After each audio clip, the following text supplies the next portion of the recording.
So in this video, I'm going to talk about the band Stratovarius. The band is from Finland. They formed in 1985, and this band plays power metal. The sound also has elements of neoclassical, symphonic, and prog.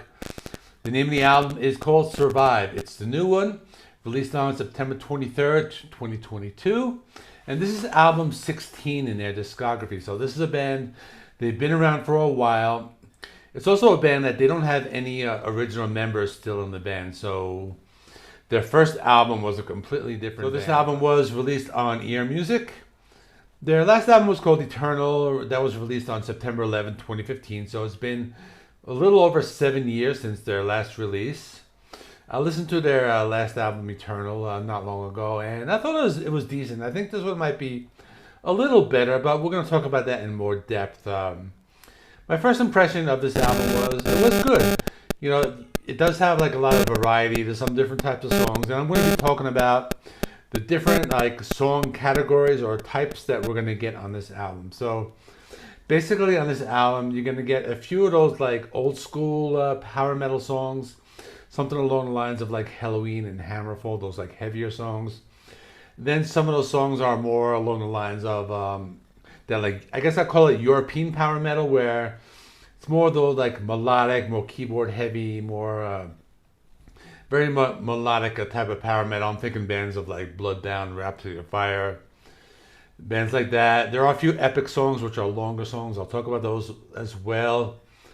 And there is one ballad. So let's get into all of that. So I'm going to talk about the ones that I liked, actually the old school heavier songs. So we have the first two songs called Survive and Demand. That's songs 1 and 2, and then towards the end of the album we have Glory Days, and then Before the Fall more towards the end. So these are the ones that are more like that old school sound, along the lines of like Halloween and Hammerfall. So the album opener, Survive, that one's really good, has some really nice galloping riffs. I like that one a lot. Demand is really good, you know, really feel good lyrics. Got some melodic riffs, melodic guitar solo, a little faster pace.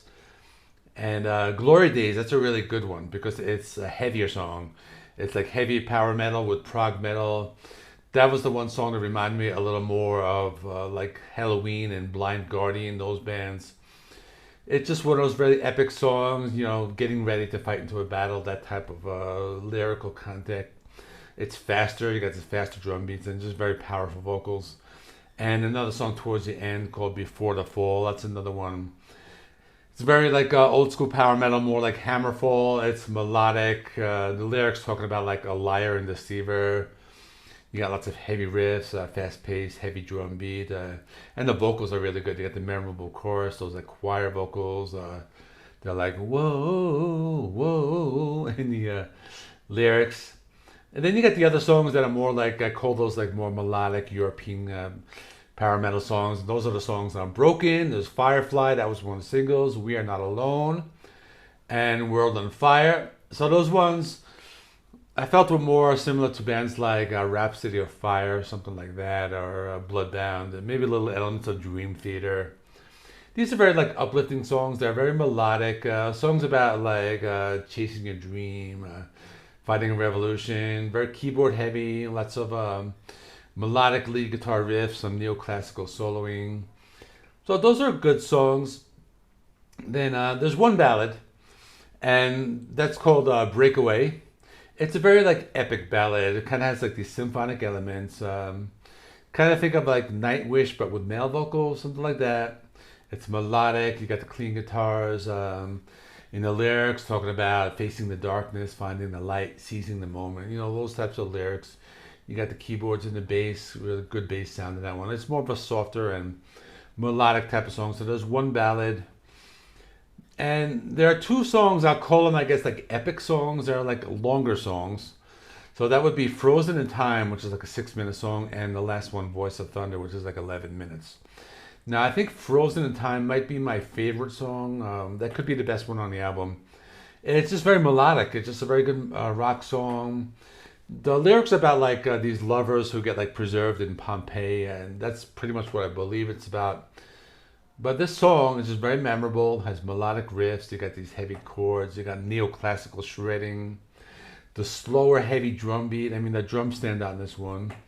Very epic keyboards. You got some orchestral elements, and the vocals are just very melodic. You got those like choir background vocals. So Frozen in Time is probably one of my favorites. And the last song, Voice of Thunder, it's an 11-minute song. I can compare this one to, I would say, like modern Iron Maiden or maybe like Dream Theater. That very like epic, like kind of like prog, kind of like power metal. Very uplifting. The lyrics talked about, finding my wings and learning to fly. And we got a lot going on in the song because it's 11 minutes. It starts with the acoustic guitars in the intro. Then in the first verse, you got really super heavy, like chunky riffs. And towards the middle, you got more of those like melodic riffs. So the song does go through like different changes. You got like the heavy drum beat, prog keyboards, symphonic elements, really melodic vocals and choir vocals. So that's a really good song. So my final thoughts is, I'm not like a super big power metal fan. I just kind of started getting into it a little, maybe like last year with Halloween, and I've been listening to power metal this year a little bit with Hammerfall and things like that. So I thought it was good. It's decent. Now the production is like very polished. So some might like that, some might not like it, but it's a very like super like clean and polished type of production. I think if you're a fan of power metal, you'll definitely like this. If you're not a fan of power metal, I mean, it does have some stuff that you might like and be able to appreciate on it. So it's a good album to kind of give a chance.